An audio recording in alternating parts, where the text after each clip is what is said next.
Hello everyone. Stock market లో invest చేసిన majority of peoples portfolios అనేవి రెడ్ లో ఉన్నాయి, నెగెటివ్ లో ఉన్నాయి. ఎందుకంటే వార్ సిచ్యువేషన్స్ వల్ల మార్కెట్స్ అన్ని ఫాల్ అయ్యాయి కదా. ఈ ఫాల్ వల్ల కూడా మీరు ప్రాఫిట్స్ ఏం చేయొచ్చండి. అది ఎలానో చెప్తాను వినండి. అయితే మీరు స్టాక్ మార్కెట్ లో ప్రాఫిట్ చేస్తున్నారు కదా, కానీ ట్యాక్స్ ఎక్కువ పడుతుందని ఫీల్ అవుతున్నారు. మీ లాస్ ని కూడా ప్రాఫిట్ లాగా చేసి ట్యాక్స్ ని సేవ్ చేయొచ్చు. అంటే మీకు తెలుసా, దానికి ఒక కాన్సెప్ట్ ఉంది. దాన్ని ట్యాక్స్ లాస్ హార్వెస్టింగ్ అంటారు అనమాట. ఈ వీడియోలో మీకు దీని గురించి క్లియర్ ఎక్స్ప్లెయిన్ చేస్తాను. సో స్కిప్ చేయకుండా ఫుల్ వీడియో అనేది చూడండి, చాలా ఇంపార్టెంట్. సో లేట్ చేయకుండా స్టార్ట్ చేద్దాం. This is Sharath from Sharath trading and financial education. Simple గా చెప్పాలంటే, మీ లాస్ లో ఉన్న స్టాక్స్ ని సేల్ చేసి మీ ప్రాఫిట్స్ మీద పడే ట్యాక్స్ ని రిడ్యూస్ చేయడమే ట్యాక్స్ లాస్ హార్వెస్టింగ్ అంటారు అనమాట. సపోజ్ మీ అకౌంట్ లో ఒక 2 స్టాక్స్ మీరు బై చేశారు. ఒక స్టాక్ ఏమో ప్రాఫిట్ లో ఉంది, ఒక స్టాక్ లాస్ లో ఉంది అనుకోండి. మీరు ఆ స్టాక్ లాస్ లో ఉన్న స్టాక్ ని సెల్ చేయండి. ఆ లాస్ ని ప్రాఫిట్ తో అడ్జస్ట్ చేసి ట్యాక్స్ ని తగ్గించుకోవచ్చు. ఫస్ట్ దానికంటే ముందు ఇంకా మీకు క్లియర్ గా చెప్పాలంటే, అన్రియలైజ్డ్ అండ్ రియలైజ్డ్ లాసెస్ ఉంటాయండి. ఈ 2 ఇంపార్టెంట్ టర్మ్స్ మీరు గుర్తుపెట్టుకోవాలి. అన్రియలైజ్డ్ లాస్ అంటే మార్కెట్ లో ప్రైస్ డౌన్ అయింది, కానీ మీరు సెల్ చేయలేదు. అది అన్రియలైజ్డ్ లాస్ అనమాట. అంటే రేపటి రోజున మళ్ళీ ప్రైస్ పెరిగినా మీకు ప్రాఫిట్ రావచ్చు. కానీ రియలైజ్డ్ లాస్ అంటే ఏంటంటే, మీరు యాక్చువల్ గా లాస్ లో ఉంది, ఒక 1000 రూపీస్ లాస్ లో విజిబుల్ అయింది అనుకోండి, మీరు సెల్ చేసేసారు, ఎగ్జిట్ అయిపోయారు.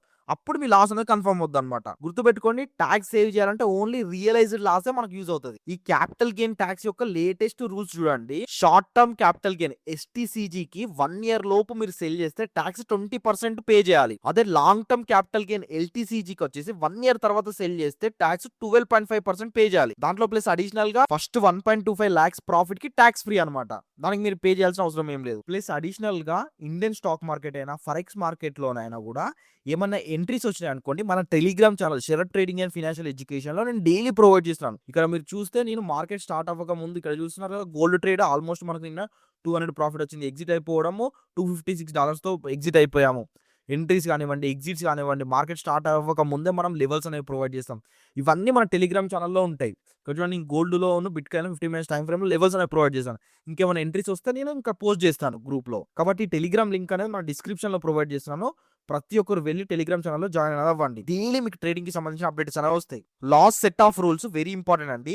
ఎస్టీసీఎల్ షార్ట్ టర్మ్ లాస్ ఎస్టీసీజీకి యూజ్ అవుతుంది, ఎల్టీసీజీకి కూడా యూజ్ అవుతుంది. అంటే షార్ట్ టర్మ్ లో మీరు ఏదైనా స్టాక్ బై చేశారు, ఒక 1-2 మంత్స్ లోనే ఎగ్జిట్ అయిపోయారు, లాస్ లో ఎగ్జిట్ అయిపోయారు. ఈ లాస్ ఏదైతే ఎగ్జిట్ అయ్యారు కదా, మీకు షార్ట్ టర్మ్ క్యాపిటల్ గెయిన్స్ అయినా లాంగ్ టర్మ్ క్యాపిటల్ గెయిన్స్ కి మీరు దీన్ని అడ్జస్ట్ చేసుకోవచ్చు. అదే లాంగ్ టర్మ్ క్యాపిటల్ లాస్ ఎల్టీసీఎల్ కి ఓన్లీ ఎల్టీసీజీకి మాత్రమే యూజ్ అవుతుంది. అంటే లాంగ్ టర్మ్ లో మీరు ఒక 1 ఇయర్ కన్నా ఎక్కువ రోజులు హోల్డ్ చేశారు, లాస్ వచ్చింది అనుకోండి, అది ఓన్లీ దాని యొక్క లాస్ అనేది మీకు లాంగ్ టర్మ్ క్యాపిటల్ గెయిన్స్ కి మాత్రమే యూజ్ అవుతుంది అనమాట. సాలరీతో అడ్జస్ట్ చేయలేరు. గుర్తుపెట్టుకోండి, ఈ లాస్ ని 8 ఇయర్స్ వరకు మాత్రమే మీరు క్యారీ ఫార్వర్డ్ చేయొచ్చు. బట్ ఇంకా మేజర్ ఇంపార్టెంట్ ఏంటంటే, మీరు ఐటీఆర్ టైం కి ఫైల్ చేసి ఉండాలి. దీనికి ఎగ్జాంపుల్ గా ఒక రియల్ స్టోరీ, మహేష్ స్టోరీ చూద్దాము. మహేష్ ఎస్టీసీజీలో 6 lakhs, ఎల్టీసీజీలో 15 lakhs ప్రాఫిట్ వచ్చింది. దానికి ట్యాక్స్ ఎక్కువ పే చేయాల్సి వచ్చింది అనమాట. అప్పుడు మహేష్ ఏం చేశాడంటే, 2 లక్షల లాస్ ఉన్న తన స్టాక్స్ ని సెల్ చేశాడు. అప్పుడు short term capital gain 6 lakhs నుండి 4 lakhs కి పడిపోయింది.